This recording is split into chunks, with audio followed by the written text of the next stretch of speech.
서 12장 우리 1절부터 2절까지 말씀입니다. 우리 한 절씩 교도하겠습니다. 1절은 여러분 읽으시고 2절은 제가 1절은 제가 읽고 2절은 다 같이 읽도록 하겠습니다. 신약성경 256페이지 로마서 12장 우리 1절부터 2절까지 말씀을 함께 봉독하겠습니다. 1절입니다. 그러므로 형제들아 내가 하나님의 모든 자비하심으로 너희를 권하노니 너희 몸을 하나님이 기뻐하시는 거룩한 산 제사로 드리라. 이는 너희의 드릴 영적 예배니라. 너희는 이 세대를 본받지 말고 오직 마음을 새롭게 함으로 은혜를 받아 하나님의 선하시고 기뻐하시고 온전하신 뜻이 무엇인지 분별하도록 하라. 아멘. 자리에 착석하시겠습니다. 오늘 말씀의 제목 우리 코로나 시대의 믿음 마지막 8번째 시간입니다. 성경적인 관점과 가치 위에 굳게 서라 하는 제목으로 함께 하나님의 은혜의 말씀을 살펴보기 원합니다. 우리 다 함께 우리 제목 한번 같이 선포하겠습니다. 시작. 성경적인 관점과 가치 위에 굳게 서라. 아멘.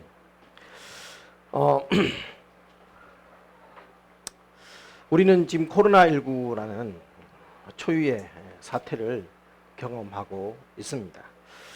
거기다가 여러분도 이미 여론과 SNS를 봐서 알겠지만 사랑 제1교회발 코로나19 확진자가 400명을 넘어서고 있는 상황 가운데 기독교에 대한 비판이 아주 여론이 빗발치고 있는 상황입니다.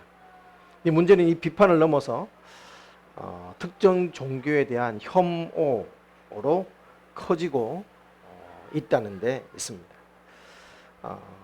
여기에 대해서 전문가들이 말을 하기를 책임 소재를 따지는 과정에서는 개인보다는 집단에 대한 비판이 더 효과적이다.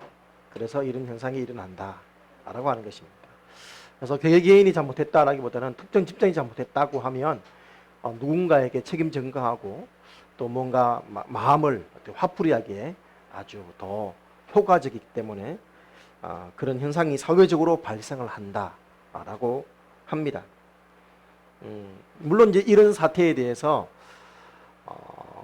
사랑제일교회와 정광훈 목사님 측 그리고 또 일부 보수 기독교 단체에서는 음모론이다 그런 주장들을 제기를 하고 있죠. 그래서 이제 이런 부분에 대해서 또 가볼박는 여러 가지 의견들이 있습니다만 큰 틀은 그겁니다. 정부가 한마디로 교회에 대해서 형평성이 어긋난 교회를 한마디로 부정하게 대우하고 있다. 그리고 그 배후에는 반교회 세력이 있는 것이 아니냐라는 것이 큰 틀이 되겠습니다. 과연 여러분 지금 일어나고 있는 여러 상황들과 여러 언론의 매스컴들이 정말 정부나 반교회 세력들이 교회를 부당하게 코로나의 주범으로 몰고 가는 것이 맞을까? 제가 짧은 시간이지만 찾아보고 생각을 좀 정리한 것들이 있습니다. 첫 번째 정부의 과한 교회에 대한 차별적인 행정이라고 할 수 있는 이 주장의 근거가 크게 두 가지입니다. 크게 두 가지. 첫 번째는 뭡니까? 고의적으로 검사를 많이 해서 확진자를 늘렸다라는 주장이지요. 정부가 확진자 수를 조작할 수 있다라는 주장도 거기서 또 제기되고 있고, 그래서 검사 표본이 크면 그만큼 확진자 수도 당연히 늘어나는 논리다. 이제 이런 겁니다. 근데 이 주장엔 다음과 같은 주장은 따라옵니다. 확진자 수만 늘리고 검사자 수를 공개하지 않고 있다. 그래서 검사 건수까지 공개해라. 라는 주장까지 지금 나오고 있습니다. 제게도 어느 누가 어제 정세균 총리에게 드리는 결그림에서 장문의 또 편지를 보낸 글을 저한테 이제 전달을 해온 것을 제가 읽었습니다만은 나름대로 논리적인 주장들은 맞습니다. 근데 여러분 이 주장이 제가 볼 때는 그렇습니다. 제가 볼 때는 잘못된 것이 무엇이냐 하면 첫 번째 이 주장이 새로운 것이 아니기 때문입니다. 총선 때 이미 제기되었던 주장입니다. 총선 때는 사실 또 코로나 확진자가 수가 확 줄면서 그때 이제 일부 반대하는 이제 단체에서는 왜 검사의 수를 줄여서 코로나 확진자 수를 줄여서 총선에 유리하게 만들려고 하느냐라고 의혹을 제기를 한 것이죠. 여기에 대해서 정은경 본부장이 직접 해명하고 사실이 아닌 것을 일축을 했습니다. 해명을 했습니다. 그리고 두 번째로 검사자 수를 공개하지 않는다라는 말도 사실이 아닙니다. 여러분 당장 여러분이 네이버라든지 다음에서 코로나라고 검색만 해도 검사 진행 건수가 몇 건인지 나오고 있습니다. 그리고 전일 대비 검사 건수가 늘었는지 감소했는지도 알 수 있습니다. 16일 물론 15일과 16일 검사 건수가 늘었습니다만은 확진자 수가 더 많았던 18일 같은 경우는 도리어 검사 건수는 줄었어요. 그러니까 그런 여러 가지 검사 건수에 대해서는 사실 질병본부의 뭐 자료라든지 그리고 제가 여러분께 한때 올려드렸던 코로나 모드라는 그 어플이라든지 홈사이트 들어가면 검사 수 그리고 확진자 수가 다 공개되어 있는 상황 가운데 있습니다. 그러니까 굳이 이걸 검사를 숨겼다라고 그렇게 의혹을 제기할 만한 것은 아니다. 이게 두 번째 주장이 뭐냐 하면 그 외에도 여러 가지가 있습니다. 크게 두 가지입니다. 제가 볼 때. 이제 잠복기를 고려하면 광화문 집회발 확산이 아니다라는 주장입니다. 근데 제가 볼 때 이 주장은 타당합니다. 어느 정도 타당성이 있는 주장입니다. 그래서 제가 여러 가지 링크들을 제가 여기 기록을 해놨습니다만은 그냥 쉽게 말하면 한 군데만 대표적으로 말씀을 드리면 조선일보 8월 20일자 종합면 A면에 보면 여러 의사들이 이 부분에 대해서 논평을 하고 또 자료를 이제 얘기했던 의견들이 있습니다. 거기에 의하면 여러분 코로나의 최대 잠복 기간이 며칠? 2주일, 14일죠. 그래서 14일 동안 2주 동안 격리하는 거 아닙니까? 그렇다면 최소 잠복기가 며칠? 5일입니다. 4.5에서 5일입니다. 그런데 15일 날 광화문 집회를 하고 바로 16일부터 확진자가 확 늘었다라는 사실은 의학적으로 사실 근거가 없다라기보다는 불충분하다. 입니다. 그래서 많은 의사들과 의학계에 종사하는 분들이 뭐라고 얘기하냐면 그 말은 사실 그 전에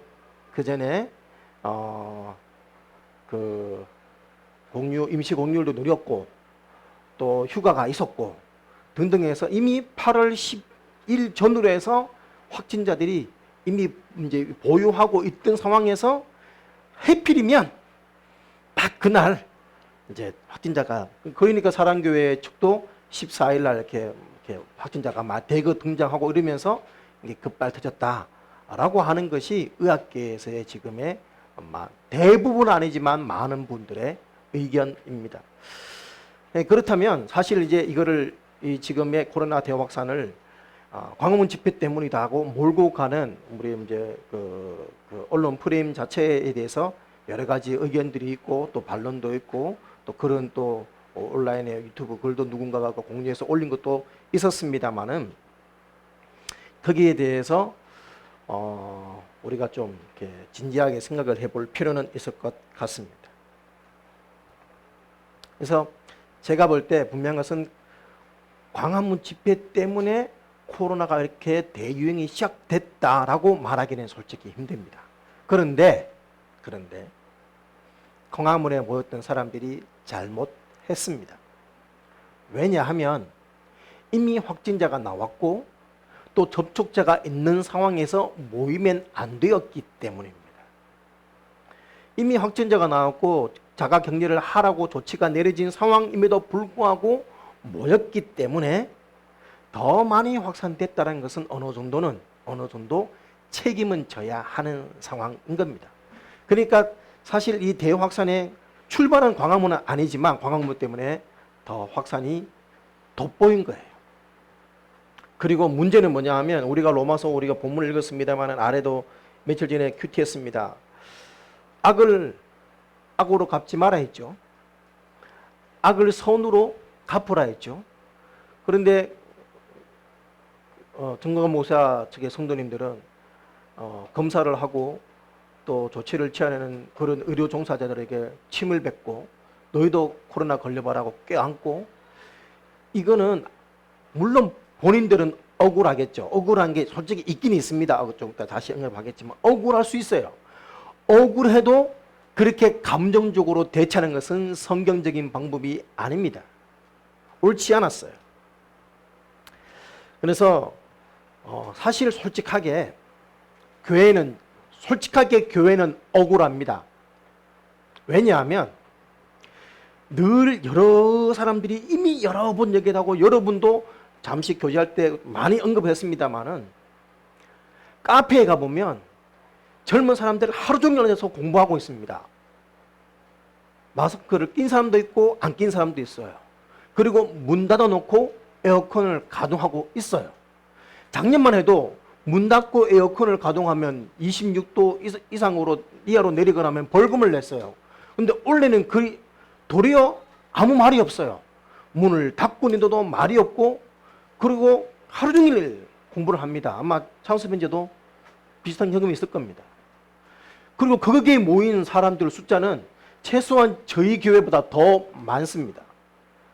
3시간, 4시간, 5시간씩 앉아 있는데도 불구하고 그들의 감염에 대해서는 말이 없고 일주일에 고작 1시간 반, 2시간 예배 드리는 교회가 코로나의 주범이다 라고 말하면 솔직히 교회는 억울하죠. 교회에서 밥 먹어서 퍼졌다라고 얘기하면 식당에 가보십시오. 좀 잘 나가는 식당 100명 이상 들어가 있습니다.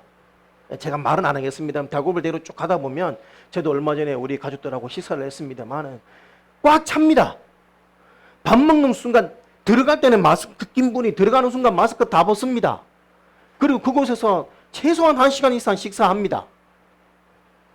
그러니 교회에서 대면에서 밥 먹기 때문에 코로나가 확진됐다 라고 말하면 교회는 사실 억울합니다. 그렇다 할지라도 광화문에 모인 사람들이 그렇게 하면 안 되는 거예요. 억울해도. 여러분 사실 솔직하게 얘기하면 가뜩이나 부동산 정책과 또 박원순 시장 피해자에 대한 태도 등으로 사실 이렇게 정부라든지 대통령이 인기가 많이 안 좋았습니다. 지지도가 많이 하락했습니다. 그래서 또 반역에 대한 책임도 서서히 막 물어야 된다는 그런 말들이 나오고 있는 상황에 한마디로 쉽게 말해서 울고 싶은데 광화문에 모인 사람들이 딱 뺨을 때려준 거예요.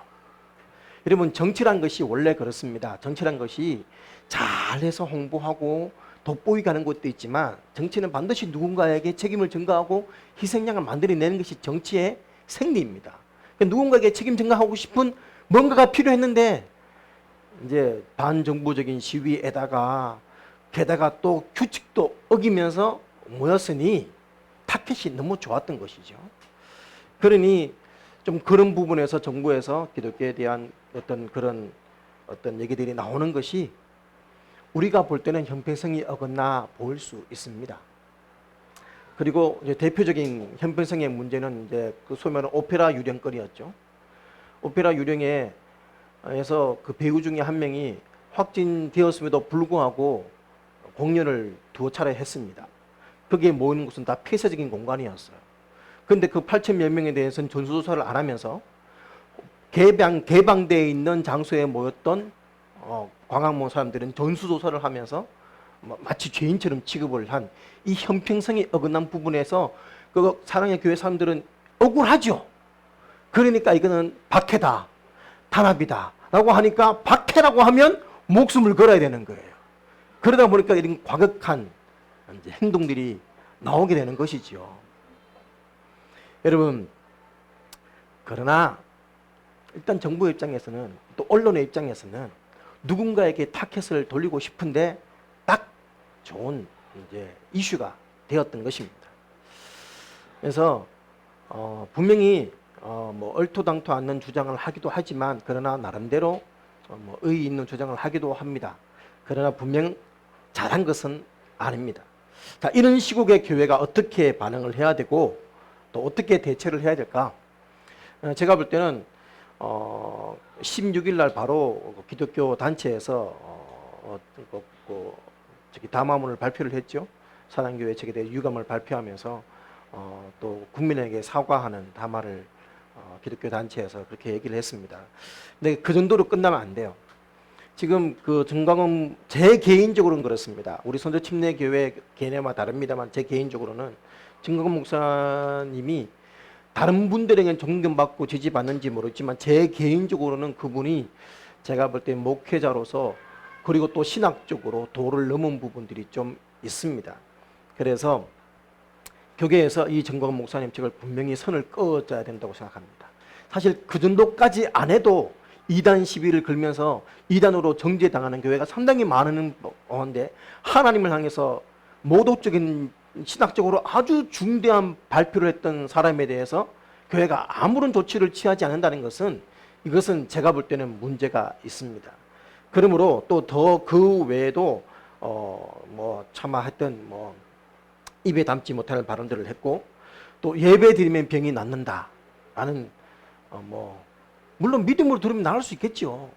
그런데 좀 그런 어떤 말들이라든지 또 세상의 빛과 소금의 역할을 감당해야됨에도 불구하고 오히려 사회를 불안에 떨게 만들었다라든지 또 이런 여러 가지 경우를 예를 들어서 교회에서 분명한 어떤 징계와 치리적인 어떤 역할들을 교회에서 해야 된다고 저는 생각합니다. 그래서 사랑교회와 기독교가 다르다는 것을 분명히 선을 그어줄 필요는 있다라고 저는 생각을 합니다.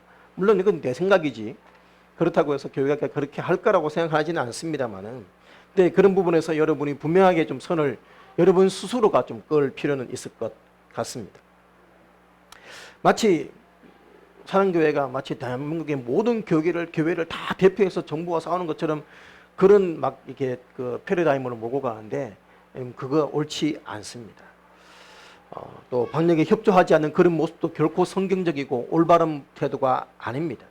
본인들은 이거는 이제 탄압이고 박해라고 생각을 하니까 또 이제 이 자기 코로나도 없는데 괜히 막 금사수를 늘리면서 코로나 확진해 자기들 시키면서 통제하고 가두려 한다. 또 이런 또 이렇게 생각들이 좀 그들에게 팽배해 있더라고요. 그러다 보니까 막 도망가고 막 이런 일들이 일어나는 거예요. 우리가 볼 때는 왜 도망가? 뭐 이랬지만 이게 그 사람들은 나 코로나도 아닌데 우리를 가두어서 우리로 하여금 올바른 진리를 선포하지 못하게 한다라고 생각하니까 그들 입장에서는 도망가야 되는 거예요. 이제 그들 입장은 맞아. 그래도 여러분 사도 바울이 뭐라고 했어요? 우리나라를 압제하고 그러니까 바울의 입장에서 우리나라는 이스라엘입니다. 우리나라를 압제하고 옳지 않은 법으로 했던 로마 제국에 대해서 너희들은 물러가라고 데모했습니까? 안 했습니다. 도리어 13장 1절 오늘 말씀에 뭐라 해서 각 사람은 위에 있는 권세에게 굴복하라. 권세는 하나님께로 남이 아무이 없나니 모든 권세는 다 하나님의 정하신 판이라 라고 하면서 여러분 위에 있는 권세를 축복하고 기도해 줄 것을 명령했어요. 저희도 말씀을 드렸지만 옳지 않은 법에 대해서 반대를 해야 합니다. 반론을 제기하되 그러나 그 법을 지키면서 반론을 제기해야 되는 거예요. 부당한 벌금이 나오면 벌금을 일단 내고 난 다음에 부당한 의견을 제기해서 그것을 다시 환수를 하든지 해야 되지 무조건 반대하고 권리만 내세워서는 안 되는 것이죠. 그런데 이번에는 좀 그러지 못한 모습들이 있었다라는 것입니다. 여러분 그래서 좀 한국교회와 사랑교회가 같이 묶여가면 교회는 계속해서 코로나를 퍼뜨리는 주요 요인으로 남을 것이고 세상 사람들에게 복음을 전할 수 있는 길은 점점 더 막히게 될 것입니다. 사람들은 여러분 지금도 댓글 읽어보면 가관도 아닙니다. 교회가 도대체 왜 이러냐 뭐 온갖 말들이 다 나오고 있는 상황입니다. 지금도 사람들이 교회에서 실망하고 있는 이 와중에 지금처럼 나가면 사실 우리 교회들 정말 최선을 다해서 방역에 힘썼습니다. 정부에서 예배 드리지 마라 하기 전에도 사실 교회가 먼저 나서서 스스로 사실 온라인 예배로 돌아섰던 거 아닙니까?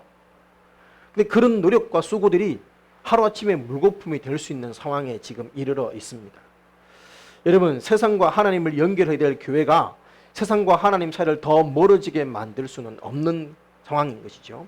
그러므로 여러분 지금 우리가 좀 더 이성적이어야 되고 좀 더 신중해야 되고 좀 더 침착해야 합니다. 여러분, 그리고 사랑제일교회의 행동을 반면교사로 삼아서 뭐 하여튼 억울한 또 부들에게는 있긴 있지만, 그럼에도 불구하고 여러분, 우리가 비상식적이거나 또 어떤 규율과 원칙을 어겨서는 안 되는 것이지요. 여러분, 흥분하지 마시기 바랍니다. 집합금지 명령이 서울 지역에서 내려놨습니다. 아마 우리에게 그렇게 내려졌다면 뭐 여러도 고민을 했겠지만, 제 입장에서는 좀 이따가 다시 이제 매뉴얼에 대해서 제가 말씀드리겠습니다. 서울에 있는 분들은 아마 이런 부분에서 지난번에도 한번 온라인 예배를 드렸으니까 하고 자연스럽게 온라인 예배 넘어갈 수도 있겠지만, 그때는 자발적으로 했거든요. 근데 강제적으로 하는 부분과 또 다른 측면이 있을 거예요. 그래서 아마 또 이런 부분에 대해서 제가 여러 글들을 보니까 무조건 우리는 현장 예배 드린다고 도리어 지난보다 더 반발하고 있는 교회들이 제법 있습니다. 제법 있습니다. 그런 와중에도, 그럼에도 불구하고 내가 이제 바꿨다, 나는 일단은 예배는 안 드린다, 다른 사람들을 위해서 예배는 안 드린다, 그러나 할 말은 하자 하면서 이제 뭐 이렇게 몇 가지 주장들을 이렇게 하고 하는 것들을 보았습니다. 여러분, 이런 상황에서 흥분하지 마시고, 괜히 정부와 대적해서, 정부가 우리 적이 아닙니다. 그래서 정부와 언론이 교회에 대한 태도에 분명히 형평성이 공정하다고 말할 수는 없습니다. 분명한 것은 지금 어떻게 패러다임을 그렇게 좀 몰고 가고 있는 것은 분명히, 교회 쪽으로 몰고 가고 있는 것은 분명히, 그것은 틀림없습니다. 그거는 부정할 수 없는 부분입니다. 그럼에도 불구하고 교회에도 책임이 없지 않다는 사실, 그렇다면 억울해도 우리가 함께 회개해야 될 때인 줄 믿습니다. 우리가 함께 지금은 감정적으로 대처할 때가 아니라 도리어 세상과 하나님 앞에서 우리 스스로 자중할 때라고 생각을 합니다. 여러분, 솔직하게 생각해 보십시오. 아무리 억울해도 초대교회 때 성도들은 얼마나 억울했습니까? 그들은 자기의 소유까지 다 팔아서 가난한 자들, 거기서 말하는 가난한 자들은 비록 예수 믿는 사람들만은 아니었어요. 안 믿는 사람들까지 나누어 주고 섬기고 헌신했어요. 그런데 칭송 들었을까요? 칭송도 들었지만 더 많은 박해와 더 많은 오해와 더 많은 욕을 먹어야 했습니다. 예수님도 마찬가지입니다. 병을 고쳐주시고 생명까지 주셨음에도 불구하고 신성모독이라니 온갖 시기와 질투와 그리고 오해를 받으면서 마지막에는 돌로 쳐 죽이라고 외치며, 그리고 결국은 십자가에 달려 돌아가셔야 했습니다. 초대교회 때 성도들은 전염병이 돌았을 때 전염병을 불구하고 이웃 돕기에 나섰습니다. 그리고도 제국의 비판과 비신자들의 조롱을 당해야 했습니다. 그런데 지금 이웃 돕기를 위해 나서기는커녕 이웃에게 불안감을 줘서는 안 되는 시기인 것입니다. 분명히 억울하지만 그럼에도 불구하고 책임이 없지는 않다. 그렇다면 사과하고 부끄러워하고 자중하는 것이 옳은 것입니다. 아직은 대항할 때가 아닙니다. 우리가 합당하게 행동하고 마치 초대교회 교인들처럼 세상보다 더 높은 윤리적인 기준으로 살아가고 사회적으로 모범이 되고, 그런데도 불구하고 부당한 대우를 받았다, 그렇다면 싸울 필요가 있겠지만 지금은 교회가 비난받을 빌미를 너무 많이 제공한 상태입니다. 방역 지침을 잘 준수해서 예배드린 교회들, 정부도 어쩌지 못하는 경제를 조금이라도 살려보겠다고 착한 소비 캠페인에 나섰던 교회들, 마스크가 부족할 때 마스크를 기부했던 교회들 우리도 받았지요. 그 외에 소독제 및 성금을 기부한 교회들, 교회 이름으로 사회에 기했던 수많은 선한 일들이 부지불식간에 수포로 돌아가게 만들 수는 없는 것입니다. 정부는 타켓이 필요했고 이런 시점에 교회가 비밀을 자꾸만 제공할 만한 행동을 해서는 안 됩니다. 그러므로 여러분, 교회가, 기독교인이 다시 본질로 돌아가야 합니다. 교회가 지금 회복할 것은 바로 거룩함인 줄 믿습니다. 오늘 본문 말씀에 로마서 12장에 뭐라 했습니까? 그러므로 형제들아, 내가 하나님의 모든 자비하심으로 너희를 권하노니, 뭐라고요? 너희 몸을 하나님이 기뻐하시는 거룩한 산 제사로 드리라. 이는 너희에 드릴 영적 예배니라. 현장 예배도 물론 필요합니다.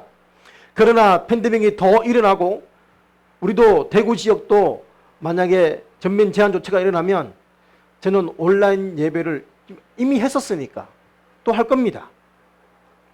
왜? 영적 예배가 무엇인지 아는 사람들이기 때문입니다. 그러나 아직 우리 교회는 뭐 전면적으로 온라인 예배를 그리 드릴 상황은 아직은 아니라고 생각하기 때문에 저는 오늘 현장 예배를 드리고 있습니다. 여러분, 오늘 말씀이 뭐라 했습니까? 거룩한 산 제사로 드리라. 사랑하는 여러분, 교회가 거룩함을 회복해야 되는 줄 믿습니다. 여러분, 현 시대의 교회가 사도행전에 나오는 초대 교회인들처럼 믿지 않는 사람들에게 칭송받을 만한 집단이었다면 여러분 지금 어땠을까요? 교회가 평소에 빛과 소금의 역할을 잘 감당하고 이타적이고 윤리적인 모습만 보여줬다면, 그래서 사람들에게 신뢰받는 집단이었다면 지금 어땠을까요? 언론이나 여러 다른 반기독교 단체에서 교회에게 코로나의 모든 책임을 물리는 이런 프레임을 씌우려고 하도 아마 사람들이 에이 설마 교회가 라고 하며 도리어 안 믿었을 것입니다. 그러니 여러분, 교회가 거룩함을 회복해야 합니다. 신앙을 제대로 회복해야 합니다. 우리 진짜 예수님을 제대로 믿어야 되는데, 저부터 시작해서 우리 모습 돌아보면 나도 모르게 어느 순간인가 우리 참만이 이기적이 되었고, 우리 참만 내 모습만, 내 형편만 살펴는 모습이 되어 있다는 사실을 발견하게 되는 것입니다. 여러분, 예수님을 진짜 제대로 믿고 진짜 제대로 예배의 기쁨을 누리고 진짜 제대로 거듭난 기쁨과 은혜를 누리고 있는지, 정말 회개하는 삶을 살고 있는지 우리는 제대로 다시 한번 점검할 수 있어야 하겠습니다. 성경은 하나님께서 교회에게 하신 말씀, 특별히 믿는 자들에게 주신 말씀이 바로 성경인 줄 믿습니다. 하나님의 모든 사람들에게 햇빛을 주시고 비를 주시고 모두에게 은혜를 공평하게 주시지만, 특별히 믿는 저와 여러분들에게 하나님은 더 많은 관심을 가지고 있는 것은 틀림이 없습니다. 여러분, 성경을 보면 그것을 알 수가 있습니다. 사실 제가 오늘은 사실 세계관에 대해서 좀 얘기를 하려고 했는데, 이번에 이제 코로나 터지면서 조금 이제 관점이 조금 달라진 것은 사실입니다만은, 제가 여러 가지 세계관에 대해서는 이미 사실 중간중간에 언급을 해서 굳이 얘기를 하지는 않겠습니다. 여러분, 이렇게 급변한 상황 가운데서 교회와 성도들의 기본 원칙은 이런 초유의 상황 가운데서도 성경이 말하고 있는 성경의 관점이 무엇인지 제대로 이해를 해야 합니다. 그리고 성경적인 교회의 모습을 이 상황 속에서 우리가 스스로가 드러낼 수 있어야 될 줄 믿습니다. 이것이 교회의 거룩을 회복하는 모습입니다. 이것이 바로 우리가 아는 성경적인 믿음이고 성경적인 신앙생활이고 성경적인 목회인 것입니다. 성경은 십자가와 부활의 구속 사건을 통해서 구원받은 사람들, 그리스도와 함께 죽고 살아난 사람들, 이 사람들을 교회라고 합니다. 교회는 건물이 아니라 바로 저와 여러분들인 줄 믿습니다. 그 교회 건물에 모이는 사람들이 교회입니다. 이 성도들이 이미 성전이고 주 안에서 성전이 되어 가라고 또한 에베소서는 말씀을 하고 있습니다. 여러분, 그래서 우리는 성경적인 교회의 모습을 갖추게 되어 있죠. 이렇게 교회를 교회답게 성도를 성전케 하고 봉사일을 하게 하고 그리스도의 몸인 교회의 공동체를 세우기 위해서 교회의 사역자들이 있고 직분자들이 있는 것입니다. 그렇게 해서 사람들을 세울 때 이것이 바로 성경이 말하는 교회가 교회다워지는 모습들입니다. 여러분, 우리가 이렇게 성경적으로 제대로 된 관점 위에 서서 무조건 모여야지만 교회고 무조건 모여야지만 예배다라고 그렇게 고집 부릴 필요는 없습니다. 여러분, 우리는 하나님께 바른 믿음으로 나아가야 될 줄 믿습니다.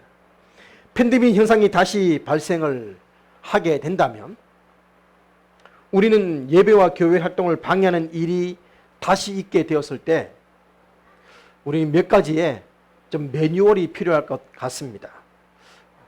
이번 같은 그런 코로나19라든지 아니면 코로나19보다 더한 전염병이 또다시 창궐하게 될 것이라고 우리는 충분히 좀 예상을 하면서 우리는 생각을 해야 합니다. 그러면 운영위원회가 함께 기도하면서 일정 기간 우리가 예배를 좀 이렇게 지난번처럼 멈추거나 온라인 예배로 드리거나 또 지금처럼 이렇게 주일 오후 예배라든지 또 금요 예배라든지 이런 모임들을 다 같이 모으지는 못해도 각 온라인으로 각 가정에서 참여할 수 있도록 유도할 필요는 있습니다. 그러나 분명한 것은 제가 여기서 다시 한번 말씀드립니다. 예배의 원칙은 예배의 기준은 하나님과 성도들이 함께 교통하는 데 있습니다. 그래서 나 혼자 신앙은 제가 없다고 말씀을 드렸습니다.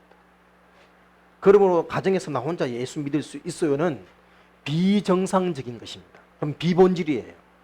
그래서 특수한 상황에 특정 기간에 한해서 해야 되는 것이 그것이 일상이 되어서는 안 되는 것입니다. 이게 원칙입니다.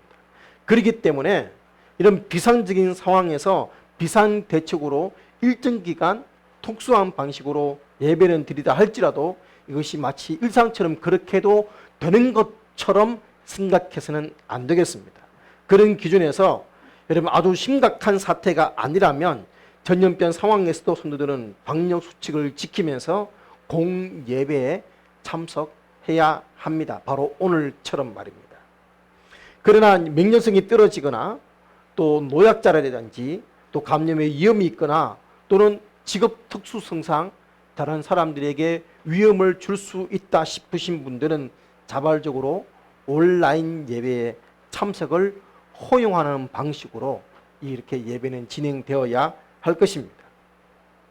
여러분 아예 모일 수 없는 경우가 아니라면 대부분 예배당에서 이루어지는 예배에 참석하고 또 멀리 떨어져 앉기 위해서 우리가 지금도 스티커를 붙여놓고 노력을 하고 있습니다만은 이거보다 더 위험한 질병이 생기거나 한다면 지금으로서는 제 아이디어는 그렇습니다. 일부 예배를 나누어서 드리는 것도 우리가 이 좁은 공간에서 우리가 취할 수 있는 한 방법 중에 하나라고 생각을 합니다. 그렇게 되면 물론 찬양제도 두 팀으로 나누어야 되겠죠. 지금으로서는 그렇게 생각합니다. 그리고 더 심해지면 이제 온라인 예배로 모든 것을 다 전환하는 것도 방법이라고 할 수가 있겠습니다. 물론 이번보다 더 심각한 전염병이 철고 나거나 또 지난번 신천지 때처럼 누가 신천지 선도인지도 모르겠고 누가 접촉자인지도 모르는 이런 완전 대책 없는 상황에서는 어쩔 수 없어요. 전면적으로 다 온라인 예배로 가야 되는 상황이 있을 수도 있습니다. 그러나 그런 상황이 와서는 안 되겠고 또 오지 않기를 바라야 합니다. 이런 때 외에는 만약에 전면적으로 예배를 중단할 요청이 오게 된다면 예배를 진행하는 진행 요원들까지 막지는 않거든요. 그렇다면 예배 진행 요원들은 지난번처럼 참석해서 예배를 드리고 나머지는 가정에서 예배를 드리는 방식으로 예배를 드리면 될 것 같습니다. 자, 두 번째. 이렇게 온라인 예배를 드리는 사람들도 잘 준비해서 드려야 합니다. 온라인 예배를 드린다 할지라도 복장을 잘 갖춰야 되고 모든 순서에 다 적극적으로 함께 참여하셔야 합니다. 왜냐하면 비록 거리는 떨어지지만 하나님께서는 그곳에도 함께 하시기 때문입니다. 그러므로 어린 자녀들에게 특별히 예배에 대해서 잘 준비해서 드리는 예배가 무엇인지 보는 사람이 없어도 하나님을 경외하는 것이 무엇인지를 가르칠 수 있어야 하겠습니다. 미리 기도하며 준비하다가 정한 시간에 예배에 함께 시작을 하고 함께 찬양을 따라 부르고 함께 일어서고 함께 앉는 예배가 되어야 하겠습니다. 세 번째, 이렇게 부득이하게 온라인으로 예배에 참석해도 이렇게 하는 것이 자신들을 위해서가 아니라 우리 성도들의 건강과 특히 지역 사회를 위해서 이렇게 조치하는 것임을 분명히 해야 합니다. 여러분, 우리는 항상 교회의 공동체의 안전과 지역 사회의 건강과 안전을 신경 쓰는 사람들이기 때문입니다. 더 나아가서 우리는 우선순위가 분명한 사람들이고 또 분명해야 되는 사람들입니다. 우선순위 첫 번째는 무엇입니까? 하나님이어야 합니다. 여러분, 예배의 본질은 사람에게 있지 않습니다. 사람의 편의성이 있지 않습니다. 예배의 본질은 하나님이셔야 됩니다. 하나님이 기준이고 하나님의 뜻이어야 되고 하나님의 방법으로 드려야 되는데 그것이 첫 번째 우선순위입니다. 두 번째는 무엇입니까? others, 다른 사람입니다. 그래서 first Jesus, 예수님 J, 두 번째 others, 그래서 O라고 그러죠. O. 그 다음에 누구? You, 바로 너다 해서 조이라는 단어가 우리 우선순위의 기준이라고 말하지 않습니까? 여러분, 하나님 그리고 이웃 그리고 납니다. 그런데 온라인 예배를 드리는 기준이 내 불이익이 기준이 되면 안 돼요. 그것은 우선순위를 놓치는 것입니다. 여러분 온라인 예배를 선택하는 기준은 하나님과 다른 사람들을 위한 것이 우선되어야 합니다. 여러분, 내 필요와 내 불이익이 먼저라면 이거는 기독교와 성경적인 가치와 기준을 저버리는 것입니다. 그리고 어느 순간 내 신앙이 이렇게 변질되었구나 하고 깨달아야 되는 것입니다. 네 번째, 그러나 이런 때에도 하나님 앞에서 참으로 황송한 마음을 가지고 이렇게 결정하고 시행하는 것이 이것이 정당하지 않기 때문에 여러분 죄송한 마음으로 예배 드릴 수 있어야 합니다. 물론 죄책감을 심어주려고 하는 것은 아닙니다만 정당한 방식이 아니기 때문입니다. 이게 비정상적인 상황이기 때문인 것이죠. 그래서 이 일을 위해서 교회가 이 세상의 모든 방식을 다 사용해서 예배의 신앙을 전달할 수 있는 효과적인 방법을 갖춰놓고 또 모든 성도가 이런 상황에 부딪히게 될 때 어떻게 하는지 몰라서 온라인 예배에 참여하지 못하는 일이 없도록 미리 준비하고 또 지켜야 될 줄 믿습니다. 그래서 온라인 예배를 드릴 때는 예배를 마친 후에 더 많은 비록 그런 때도 있지만 우리가 SNS나 단톡방을 통해서 더 많이 교제하고 대화도 하고 그냥 예배만 보고 그냥 혼자 쑥 나가는 것은 결코 예배의 쌍방향성에서 옳지 않습니다. 우리는 예배를 드리는 사람들이지 예배를 보는 사람들이 아니라는 사실을 기억하시기 바랍니다. 여러분, 그렇게 해서 온라인 예배를 드리는 기간이 마치게 되면 어떻게 돼요? 함께 모여서 은혜로운 예배를 드리고 또 서로 안부를 묻고 더 공동체가 귀함을 다시 한번 되돌아볼 수 있어야 되겠지요. 여러분, 이 와중에도 참 안타깝게 유감스럽게도 저희 교회는 그렇지는 않았습니다만은 온라인 예배를 드리는 중에 많은 교회들이 재정적으로 힘들었었습니다. 여러분, 이게 사실 그 상황이 비정상적인 상황입니다. 여러분, 예배에 필수 요소가 있습니다. 예배라는 것은 하나님께 예배를 드리는 거잖아요. 예배를 드릴 때 구약시대 생각해 보십시오. 하나님께 예배 드리러 갈 때 예물 없이 예배 드리는 사람이 있었습니까? 없었습니다. 예물을 드린다는 것은 예배의 필수 요소입니다. 내 몸을 드리면 됐지가 아닙니다. 예배 드리러 가면서 이미 내 몸을 드린 거예요. 내 시간을 드린 거예요. 그러나 그렇게 가면서도 예물을 준비했단 말입니다. 그래서 예배의 필수 요소 가운데 예물은 포함되어 있는 것입니다. 교회에서 재정을 늘리기 위해서 교회 수입 늘리려고 헌금하는 게 아니다 이 말입니다. 하나님께 드리는 예배의 본질이 예물이에요. 그러므로 여러분 온라인으로 예배를 드린다 할지라도 여러분이 준비된 마음으로 예물을 또한 드릴 수 있어야 돼요. 이제 물론 온라인으로 송금을 하든지 하는 방법을 해야 되겠지만 그러나 이때 주의할 점이 있습니다. 혹시라도 이렇게 막 자막을 막 내세워서 이쪽으로 송금하시기 바랍니다. 이렇게 하는 것은 다른 분들에게 마치 교회가 돈 때문에 예배 드리는 것처럼 오해를 줄 수 있습니다. 사실 처음에 온라인 예배를 돌릴 때 78%가 온라인 예배를 드렸습니다. 그런데 나머지 22%는 온라인 예배를 드리지 않았어요. 그때 많은 사람들이 무슨 비판을 했냐면 헌금 때문에 온라인 예배를 안 드린구나 하는 비판이 실제적으로 나왔단 말입니다. 여러분, 교회는 그런 비판을 들어서는 안 되는 것입니다. 그래서 괜히 자막 띄워가지고 마치 재정을 강조하는 것처럼 그렇게 오해를 살 필요는 없지만 그러나 예물을 드리는 것은 예배의 본질입니다. 준비된 예물을 온라인 예배를 드린다 할지라도 드릴 수 있어야 하는 것입니다. 여러분, 이렇게 할 때 이런 전염병 상황이 끝나고 난 다음에 이 공동체들이 얼마나 아름다운 공동체인지를 알게 될 것입니다. 그리고 함께 모이지 못한다 할지라도 개개인의 신앙을 지켜나갈 수 있도록 그래서 교회에서 하나님의 말씀 앞에 분명히 설 수 있는 말씀의 양육의 훈련들이 필요하다고 이미 제가 8주의 말씀을 전해오면서 이런 부분들에 대해서는 말씀을 드렸습니다. 여러분, 자, 말씀을 마무리하겠습니다. 코로나 바이러스로 인한 팬데믹 현상이 우리를 소위 말하는 뉴노멀이라는 용어를 주목하게 만들었습니다. 뉴노멀이라는 단어는 2008년 금융위기가 전 세계적으로 일어났을 때 저성장 저금리 고규제 환경으로 대변되는 새로운 규제를 뜻하는 그런 표현이었어요.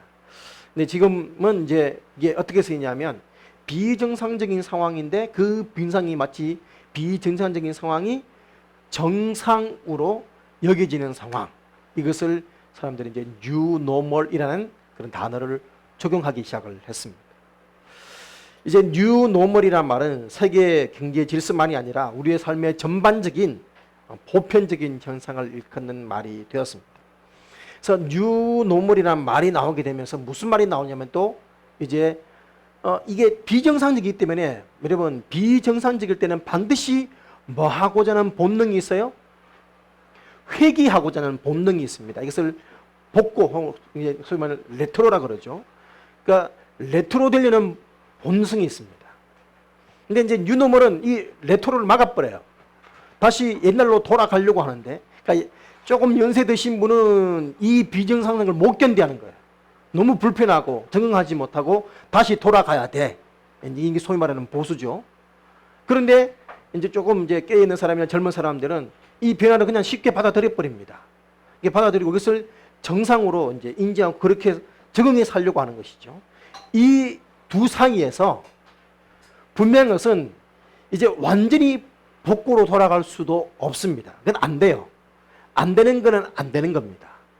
이미 진행이 되면 진행되는 상황에서 완전히 다시 회귀는 거의 불가능합니다. 어느 정도는 돌아갈지 몰라도 그러므로 너무 회귀를 기대해서는 안 돼요. 그렇다고 해서 비성경적이고 옳지 않은 방식과 방법들을 무조건 다 수용하고 받아들여서도 안 되는 것입니다. 뉴노멀과 레트로 사이에서 우리는 원칙과 기준이 있어야 되는 것입니다. 그래서 제가 나름대로의 매뉴얼, 예배에 그리고 우리의 신앙에 대한 매뉴얼을 방금 말씀을 드린 것이고, 그 외의 영역에서 우리에게 필요한 것이 뭐냐? 2절 말씀입니다. 로마서 12장 2절 말씀을 우리가 너무나 잘 알지만 다시 한번 읽겠습니다. 시작. 너희는 이 세대를 본받지 말고 오직 마음을 새롭게 함으로 변화를 받아 하나님의 선하시고 기뻐하시고 온전하신 뜻이 무엇인지 분별하도록 하라. 여러분, 이럴 때 우리의 기준은 하나님의 말씀이고 하나님의 뜻이어야 합니다. 아무리 뉴노멀의 시대가 열린다 해도 또 교회는 본질적인 것을 쫓아서 언제든지 이전의 것으로 되돌아갈 가능성이 있지만, 그런 부분에서 생존의 위기 속에서 자연스럽게 살아남기 위해서 변화를 시도하게 되고, 그 과정에 우리는 하나님의 뜻을 분별하는 지혜가 필요합니다.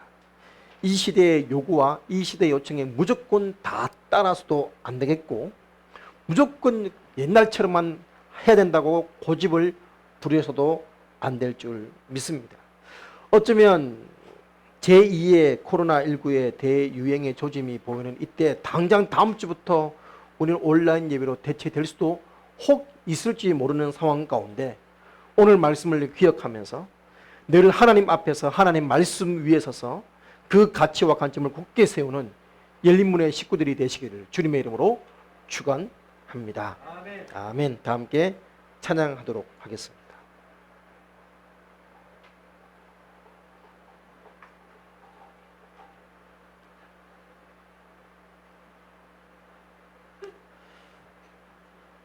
인천이요.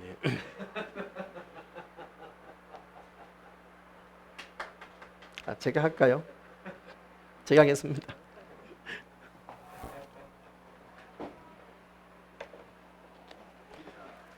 간만에 찬양을 인도해서 그렇습니다. 양해해 주시기 바랍니다.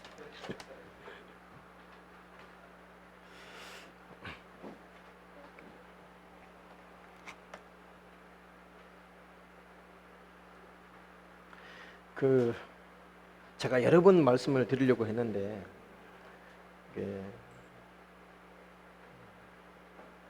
이 예배 찬양이 곡이 정해지면 이렇게 찬송가에 없는 찬양 같은 경우는 이렇게 미리 출력을 해서 이렇게 반주자하고 찬양팀하고 강대상에 올려주셔야 돼요. 근데 사실 지금 계속해서 찬양이 안 올라와서 설교 끝나면 제가 지금 이렇게 구글에 들어가서 검색을 하는, 그래서 이게 지금 인트로가 지금 생긴 겁니다. 다음에 1인이 없도록 예배 준비위원들은 주보, 악보 같은 것들을 강대상에 미리 좀 챙겨주시는 것들을 놓치지 마시기 바라겠습니다.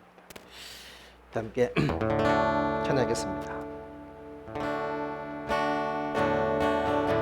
주님 말씀하시면 내가 나가리라.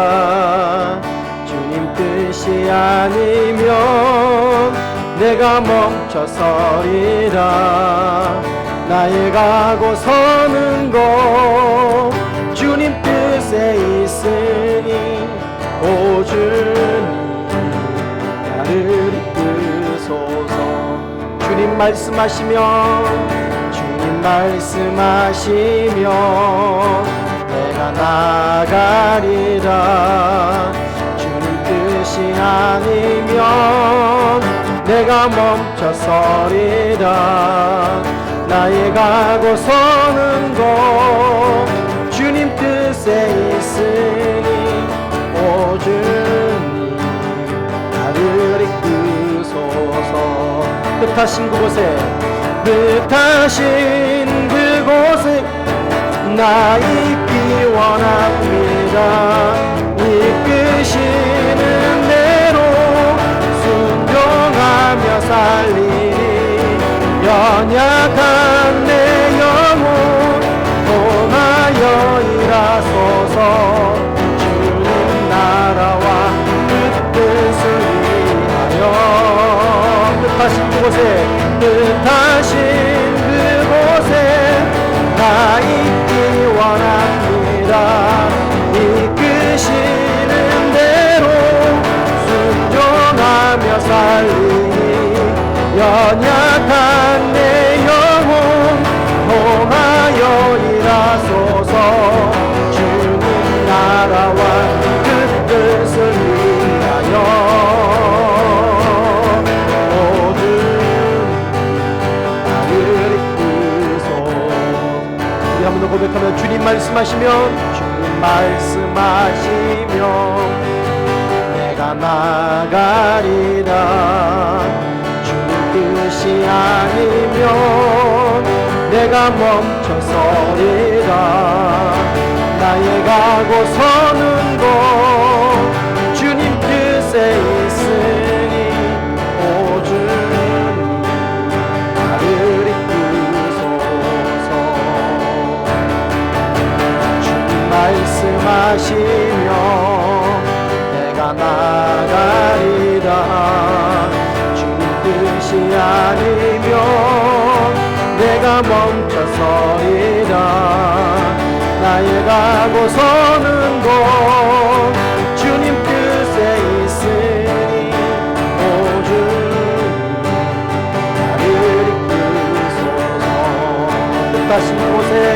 뜻하신 그곳에 나 있기 원합니다. 이끄시는 대로 순종하며 살리니 연약한 내 영혼 통하여 일하소서. 주님 나라와 그 뜻을 위하여 뜻하신 그곳에 나 있기 원합니다. 이끄시는 대로 순종하며 살리니 연약한 내 영혼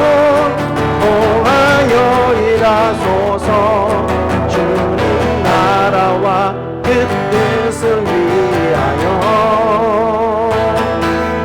오 주님 나를 이끄소서. 오 주님 나를 이끄소서. 오 주님 나를 이끄소서.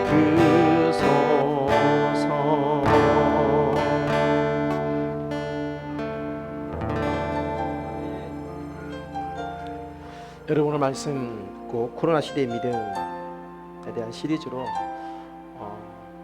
8주, 8주 동안 솔직하게 말씀드리면 설교라기보다는 강의에 좀 가까운 말씀이었습니다. 그래서 좀 딱딱하기도 했고 좀 어려운 부분도 아마 있었을 거라고 생각을 합니다. 근데 우리가 정말 이 코로나 시대에 돌아가야 될 믿음의 본질, 복음의 본질이 무엇인지를 다시 한번 생각해보는 시간들이었습니다. 오늘 마지막 마무리하면서 우리가 앞으로 그러면 앞으로 또 이런 코로나 같은 이런 비상 상황 가운데서 우리가 어떠한 믿음을 될 것인지, 어떤 모습으로 신앙생활을 될 것인지 정리를 한번 해보았습니다. 여러분, 세상 사람하고 똑같이 해서는 안 됩니다. 악을 악으로 갚아서는 안 됩니다. 손으로 그리스도의 사랑으로 세상을 변화시켜야 될 존재들입니다. 그러기 위해서 우리에게 거룩이 필요합니다. 거룩한 산 제사로 드리는 삶의 예배자가 되시기를 축복합니다. 아울러서 이 세대를 본받지 않고 하나님의 뜻이 무엇인지 늘 분별하며 말씀의 기준과 말씀의 가치와 말씀의 관점 위에 서 있는 저와 여러분이 되기를 축복합니다.